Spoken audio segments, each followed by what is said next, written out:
Halo semuanya, 大家好, kembali lagi di video pembelajaran kali ini dengan judul 5W1H, yaitu ada apa, kapan, kenapa, siapa, di mana, dan bagaimana. Kita akan belajar yang pertama adalah apa, what.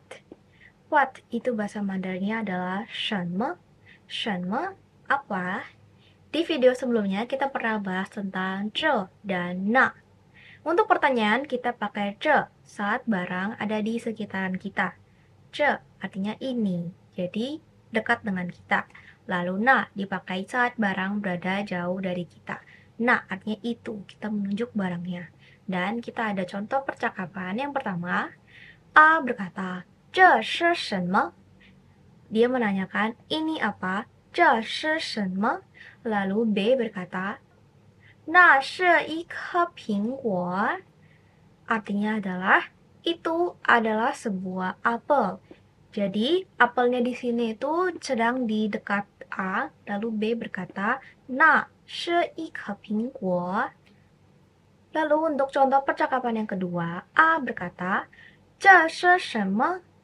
这是一颗苹果. Nah, di sini artinya apa ini? Ini adalah sebuah apel. Di sini A yang bertanya dan menjawabnya sendiri. Jadi memakai kata 这, ini. Oke, sudah paham untuk apa penggunaan 什么?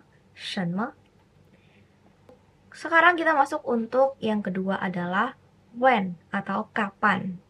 When.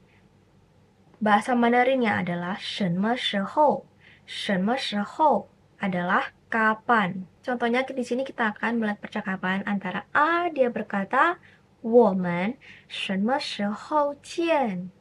Yang artinya adalah kapan kita bertemu, kapan kita akan bertemu.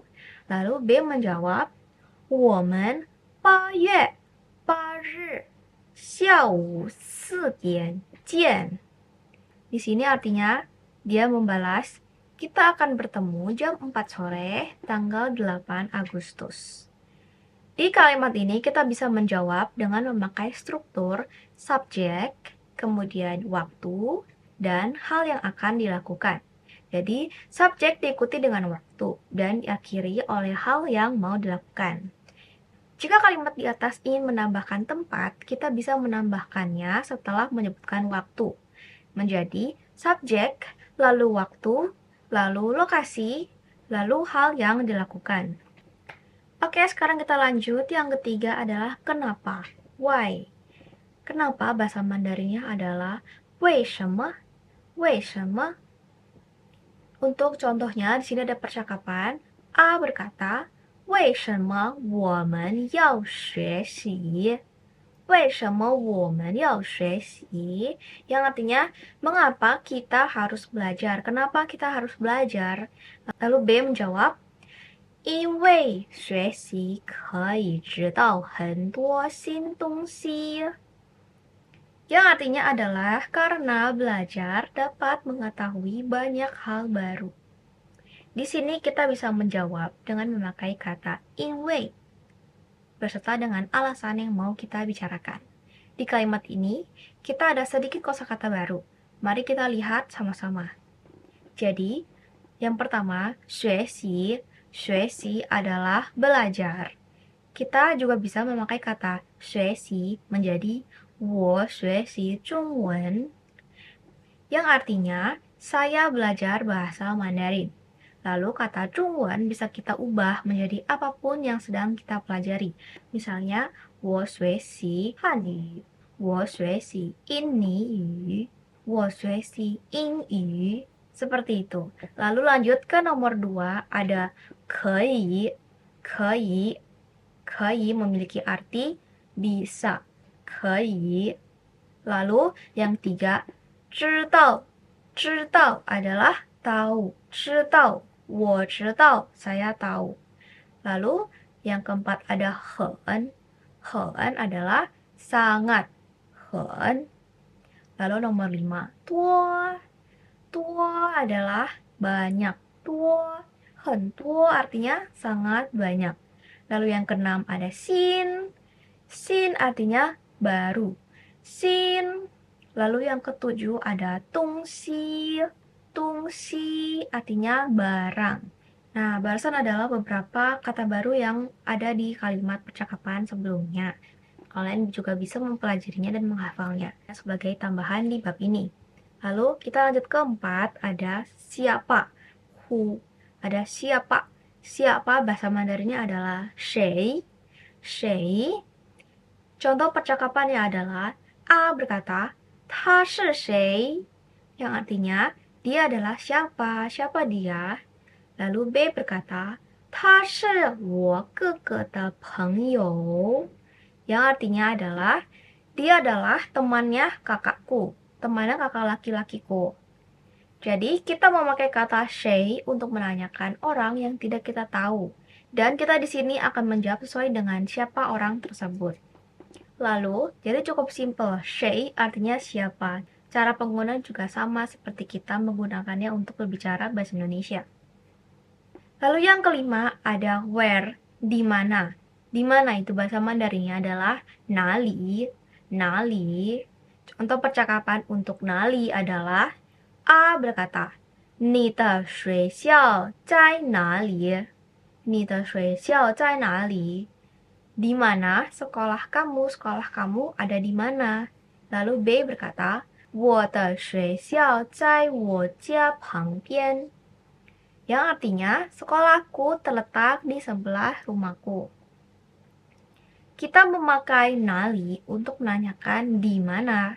Jadi kita memakainya dengan pola bisa menyebutkan lokasi, atau benda, atau subjek, dan ditambahkan dengan zai nali. Contohnya, 你的妈妈在哪里? Yang artinya adalah di mana ibu kamu. Lalu, 我的衣服在哪里? Yang artinya adalah di manakah pakaian saya.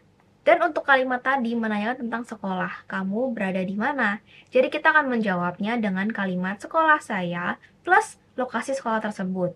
我的学校在我家旁边. Lalu yang terakhir adalah how, bagaimana. Bagaimana bahasa Mandarinnya adalah 怎么,怎么. Contohnya kalimat 怎么 adalah 这个问题怎么回答？怎么回答？这个问题怎么回答？ Yang artinya, pertanyaan ini bagaimana cara menjawabnya? Bagaimana cara menjawab pertanyaan ini? Kita memakai 怎么 untuk menanyakan metode atau proses. Dengan pola, ini ditambahkan dengan 怎么, lalu ditambah dengan verb atau kata kerja. Contohnya untuk kata kerja bisa dengan 做, 做 artinya melakukan, lalu 找, 找 artinya mencari, lalu 回答, 回答 artinya menjawab. Nah, sekarang kalian sudah mengerti caranya bertanya dalam bahasa Mandarin. Mari kita coba menjawab pertanyaan berikut. Di sini saya ada 3 pertanyaan, dan yang pertama kalian bisa baca. Di sini kalian dapat mengisi di bagian yang kosong dalam percakapan ini, kira-kira pertanyaan apakah yang akan dilontarkan dengan jawaban sudah tertera di bawah. Untuk pertanyaan pertama, 那是我哥哥的东西. Kira-kira apa yang sebelumnya ditanyakan? Sehingga jawabannya adalah 那是我哥哥的东西.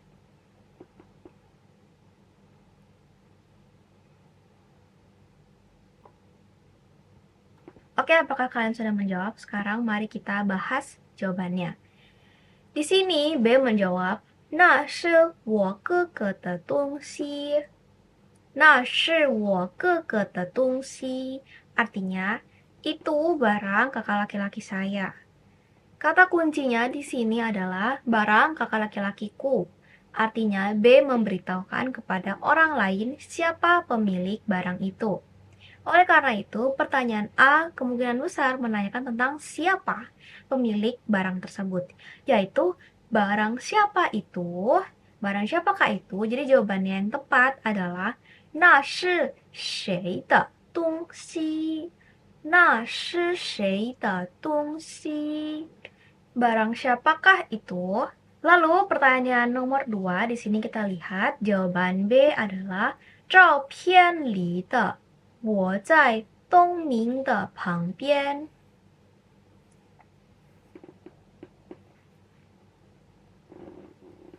Kira-kira apakah pertanyaan si A? Sekarang kita akan bahas jawabannya. Di kalimat ini, B menjawab, 照片里的我在东明的旁边. Artinya, di foto, saya ada di sebelah Dongming. Kata kuncinya di sini adalah di foto dan di sebelah Dongming. Oleh karena itu, pertanyaan A harusnya tentang lokasi B di foto. Jawaban yang tepat adalah 照片里的你在哪里? Yang artinya, di foto, kamu ada di mana? Lalu soal yang ketiga di sini kita baca, B menjawab, 我们明天去台北. 我们明天去台北. Kira-kira, apakah pertanyaan yang ditanyakan oleh si A? Saya akan beri waktu untuk menjawab. Oke, sekarang saya akan menjelaskan jawabannya. Dalam pertanyaan seperti ini, A dapat menanyakan dua pertanyaan yang berbeda. Karena jawaban B menjawab 我们明天去台北. Yang artinya, kami akan pergi ke Taipei besok. Ada dua informasi penting, yaitu waktu, 明天 itu besok, dan lokasi, Taipei itu lokasi kota. Oleh karena itu, pertanyaan A bisa mengenai yang pertama tempat, atau yang kedua adalah menanyakan waktu. Kalau A menanyakan tempat, dia akan menanyakan 你们明天要去哪里? Jadi, kalian besok mau pergi kemana? Yang jawabannya adalah 我们明天去台北. Lalu, juga bisa si A itu menanyakan tentang waktu. Seperti, 你们什么时候去台北? Dan jawabannya juga sama, 我们明天去台北. Jadi yang benar ada dua jawaban. Yang pertama menanyakan tempat, 你们明天要去哪里? Lalu yang kedua menanyakan waktu, 你们什么时候去台北? Seperti itu. Oke, baik. Semoga kalian tadi bisa menjawab ketiga pertanyaannya dengan benar. Dan segitu saja untuk materi video pembelajaran kali ini. Semoga kalian dapat memahami semua materinya dan dapat mengulangi lagi membaca di rumah. Dan juga dapat mempelajarinya lagi di rumah. Terima kasih semuanya, sampai bertemu di video pembelajaran selanjutnya. 谢谢大家!